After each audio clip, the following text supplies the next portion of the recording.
Fala aí pessoal, tudo certo? Mais um vídeo aqui no canal no ar. E hoje eu queria. Eu tava para fazer esse vídeo até alguns dias já, né? Eu até fiz, não lembro se na segunda, domingo, acho que foi domingo passado, um vídeo explicando sobre o porquê que eu não traria o Michael. Mas dentro daquele vídeo, eu expliquei que se você não trouxesse peças, era óbvio que era melhor ter o Michael do que não ter ninguém. Em que pese os valores são um pouquinho elevados, pelo menos na minha visão. Infelizmente, aquele vídeo é o tipo de vídeo que me irrita, porque muita gente nem assiste e já tava falando coisas que eu não falei no vídeo, né? Tipo, então o Lautaro é melhor. Não, inclusive durante o vídeo eu explico a situação, mas enfim, esse aqui eu acredito que. Eu acho que o título daquele, que inclusive está só para membros agora, era um tipo de vídeo que eu ia deixar público e depois só para membros. Acho que o título fez muita gente, atrai muita gente que infelizmente é incapaz de assistir o vídeo antes de comentar. Então esse não vai acontecer, isso eu acredito eu. Por que eu citei o Michel, né? Porque é, o Santos, aparentemente, segundo a informação do meu amigo Lucas Mussetti ontem, falou em vídeo dele que parece que esses dois últimos jogos ruins aí fez o pessoal da diretoria dar aquela, opa, a gente precisa contratar. E eu espero que isso realmente aconteça, porque se você olha os jogos que o Santos fez, os mais recentes, e vê as primeiras opções que saem do banco, porque não tem outras, você sabe, entende claramente, não que já não fosse óbvio antes, porque era, que precisam de reforços, né? Reforços no geral, não um só. Então eu espero que realmente tenham visto isso e tenham pensado em contratar. Mas por que eu queria falar, né? Sobre o que exatamente? Que não basta só o talento, né? Não basta só pegar, esse jogador é bom e eu quero aqui. Acho que o Santos precisa de jogadores que façam sentido, que tenham um encaixe dentro do elenco atual e até pensando em coisas em relação ao ano passado. E é sobre isso que eu vou falar neste vídeo, pelo menos esse primeiro vídeo do dia. Eu acho que vai ter um segundo à noite, mas não sei, vamos ver, né? Antes eu só peço para você deixar o like nesse vídeo, se inscrever no canal, como sempre. A gente sempre lembrando de você, se puder fazer isso aí. São 2 cliques, coisa rápida, é de graça e ajuda bastante a gente. Se quiser também, torne-se membro do canal. Tem conteúdos exclusivos. Ontem mesmo postei um vídeo também, tá? Se você quiser, ajuda bastante a gente. Ontem, além do vídeo para o Clube de Membros, também postei um outro sobre uma resposta que o Vojvoda me deu na coletiva, em que ele cita também sobre uma peça que ele precisa, que é a parte dos meio-campistas ali. Achei bem interessante o que ele me respondeu. A coletiva inteira tá muito boa, aliás, o Vojvoda estava mais afiado, digamos assim, mas tá uma coletiva bem boa, então acho que vale a pena você assistir se você não viu.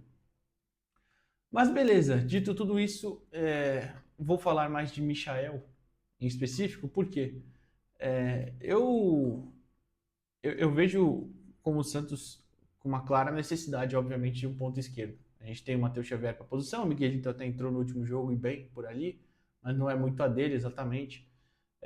Ponta a ponta mesmo, a gente tem o Matheus Xavier, o Lautaro, que às vezes atua improvisado, tá sendo até atua aberto pelo lado esquerdo, não era tanto ponta, mas enfim. Mas a gente tem ali diferenças, né? O Matheus Xavier claramente é um jogador muito mais técnico que o Lautaro e tudo mais, mas é um menino que não está experimentado ainda em Série A.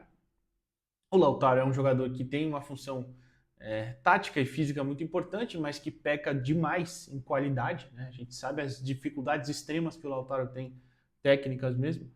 Então, por isso esse cobertor curto. Você precisa de um cara para pressionar, mas que tenha capacidade também de jogar minimamente com a bola no pé, de atacar espaços, de ler bem esses espaços, coisa que o Lautaro, por exemplo, também não faz. O Lautaro tem uma dificuldade muito grande em ler os espaços vazios para receber. O Cabageiro, por exemplo, faz isso melhor que ele, mas também é outro que tem alguma dificuldade técnica ali, né? Então, é realmente complicado. E aí, pensando, voltando, né, a pensar na dinâmica do ano passado, o time quando se acerta na reta final, né, especialmente contra adversários mais fortes, tá? Tirando o Juventude Sport, que tirando para pensar só nos confrontos mais difíceis, tá? Não que não tenha valido, obviamente. Mas, por exemplo, jogos contra Palmeiras na Vila, Mirassol, que para mim a gente foi melhor, apesar de não ter vencido. O Voivoda coloca um time com 3 volantes, né? Arão, Schmidt e Zé Rafael. O Zé sendo até esse cara de mais aproximação. O Neymar era meio que o falso 9, né? Não exatamente o camisa 9. E você tinha Barreal e Guilherme pelas pontas que faziam muito bem esse papel de cobertura dos lados do campo, mas também o Guilherme especialmente atacava mais espaço, o Barreal associava muito com o Igor Vinícius e com o Barreal ali o Igor também poderia subir mais, né? Aconteceu muito isso, então eram dinâmicas que o Voivoda conseguiu acertar. Do lado esquerdo você ainda tinha o Souza, que é um jogador de muita qualidade, especialmente quando subia ao ataque. Então, você compensava também um pouco disso.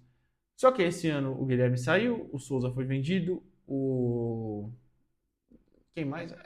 Nem vou contar, né? Só citar mesmo. Vitor Hugo também, que era uma opção, acabou saindo. Tô esquecendo mais alguém, saiu alguém, que eu não tô lembrando a mais. Vitor Hugo, Souza, Guilherme. Cara, não vou lembrar, mas enfim. É... Agora o Tiquinho tá saindo também, não que fosse alternativa, mas enfim, só citando mesmo. E só chegaram duas peças. E a ponta, eu acho que é especificamente uma posição que faz muita falta ainda, né, como eu expliquei pelos motivos anteriores, quando eu falei de Matheus Xavier e Lautaro. Então, o time precisou um pouco também mudar a sua dinâmica pela forma que o Vojvoda escalou nas primeiras rodadas. É, talvez o que tenha tido melhor desempenho tenha sido contra o Novo Horizontino, né? Quando você tem Lautaro pela esquerda, Gabigol centralizado, o Roleiser como armador e o Barreal aberto pela direita, especialmente nesse período que o Neymar não está à disposição, né? Claro. E aí a gente cai naquela questão, né? De ter dificuldades por conta do Lautaro, por exemplo, ter uma dificuldade técnica. Eu não estou nem contando esse último jogo, tá? Porque eu acho que o último jogo o Santos, no geral, foi muito mal e faltou essas dinâmicas para conseguir jogar pelos lados e tudo mais. Eu até citei o primeiro jogo. Falei errado, né? O Barreal não jogou o primeiro jogo. O Barreal não joga.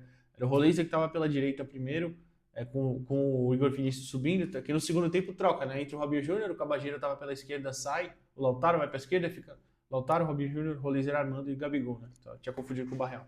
O Barreal joga só a partir do jogo seguinte contra o Palmeiras, né? Mas enfim, então, pensando nessa dinâmica que deu mais certo um pouquinho no passado, vamos imaginar que ou o Santos faz o mesmo sistema, com 3 volantes, abre 2 pontas e um meia mais técnico, ou coloca realmente 2 pontas que consigam cobrir bem, e aí com o meia mais técnico e o Gabigol avançado, por exemplo, aí só joga com 2 volantes. É que eu acho que nesse caso, para você jogar com os 2 volantes, tem que ser o Arão e mais um mais físico, que é esse cara que a gente não tem até o momento. Ou você conseguir fazer o Zé ser esse cara jogando mais preso, enfim. Tem ali, é o famoso cobertor curto. Você puxa uma peça para cá, falta outra ali. E eu falei tudo isso e não chega na parte principal, que é, na hora de contratar, eu acho que tem que justamente olhar esse encaixe. Porque, por exemplo, se você tem um ponta igual o Michael, eu acho que ele não é o cara que vai te entregar essa pressão, vai te entregar o trabalho tático e físico que o Lautaro consegue fazer, por exemplo. Ele não vai conseguir empurrar o defensor para trás e fazer o time avançar. Claro, vai ser um cara que num ataque com a bola no pé, um ataque mais posicional, vai melhorar, evidentemente, porque é um jogador mais técnico também, é um driblador melhor, é um velocista, não é um grande finalizador e também não toma as melhores decisões, mas acho que nesse sentido bem melhor que o Lautaro. Só que o ponto eu acho que é melhor buscar um encaixe. Eu ia citar o Vitinho, e eu não vou citar o Vitinho nesse vídeo, porque eu acho que o Vitinho é complicado. Eu acho que o Vitinho é um bom exemplo disso. Ele seria um encaixe muito interessante. Eu ia falar muito próximo do ideal, mas talvez seja forte, vai. Mas eu acho que é um encaixe muito interessante. Por que isso? O Vitinho é um jogador que se não é tão técnico igual o Michael, por exemplo, não é tão driblador, né? Não trabalha tão bem espaço curto, mas é um cara que ataca espaço, é um cara que tem capacidade física para cobrir bem esse lado do campo. Já fez o lado esquerdo, no Internacional vem até jogando mais pelo lado direito nessa última temporada. E nessa última partida, né, ele até já jogou pelo Campeonato Gaúcho, já estreia na temporada no 2-0 sobre o Inter, vence o Inter de Santa Maria, acho que é por 2-0, ele joga pelo lado direito. Mas é um cara que tem essa capacidade física. Então, além do ataque ao espaço, como eu falei, é um jogador que ele não é também tecnicamente ruim, não, tá? É que ele só não é um driblador tão bom, por exemplo. É um finalizador razoável, enfim. Eu acho que é um encaixe muito melhor do que você ter o Michael, por exemplo. Não é pelo talento em si só, que é o grande tema desse vídeo. Não adianta só olhar e falar, esse jogador é melhor que esse, eu vou colocar esse aqui lá. Não, é o encaixe que faz mais sentido. E até por isso que muitas vezes a gente eu falo várias vezes aqui, toda vez eu acho o Lautaro um horror. Tecnicamente é um jogador muito fraco, mas o encaixe que ele te oferece, outros talvez ainda não ofereçam, né? Enfim, Então, por isso que, por exemplo, entre Michael e Vitinho, eu acho que o Vitinho faz muito mais sentido dentro da linha de pensamento do que a gente precisa, ou do que o Vojvoda, pelo menos, conseguiu acertar no ano passado, e agora não consegue porque não tem essa peça, né? E ainda, eu vou citar até alguns números, mas ainda falando também de falta desse jogador mais agressivo, por exemplo, contra o Guarani, em que o Barreal começa o jogo pelo lado esquerdo, né? A gente tem uma clara limitação que aconteceu até em alguns momentos do ano passado, quando o Kleber Xavier tentou colocar aquela linha com os 4 na frente, né? Roleiser, Neymar, Barreal e Guilherme. Muito jogador, Guilherme era mais de velocidade, claro, mas é muito jogador de bola no pé. É muito jogador de trabalho com a posse, de jogar um pouco curto, mas ninguém em velocidade, ninguém consegue romper uma linha, né? Atacar um espaço, enfim. Eu acho que teve essa questão também. Então o Barreal, quando vai para o lado direito, com o lado esquerdo especialmente, o direito um pouco menos, porque ele consegue trabalhar com o Igor, né? Falta um pouquinho disso. Então o Santos realmente carece dessas peças, ou pelo menos de, por exemplo, usar o Matheus Xavier mais. Que aí a gente, vou voltar a falar, ele não é um jogador experimentado ainda, eu entendo o receio que se tem em alguns momentos, né? E para finalizar, até falo a questão que eu falei que ia fazer a comparação dos números, né, rapidamente. O Vitinho, para vocês terem uma noção, no ano passado teve números melhores defensivos, acho que já era esperado, né? Que o Michael em todos os aspectos, tanto em interceptações, roubadas de bola, dribles sofridos, enfim.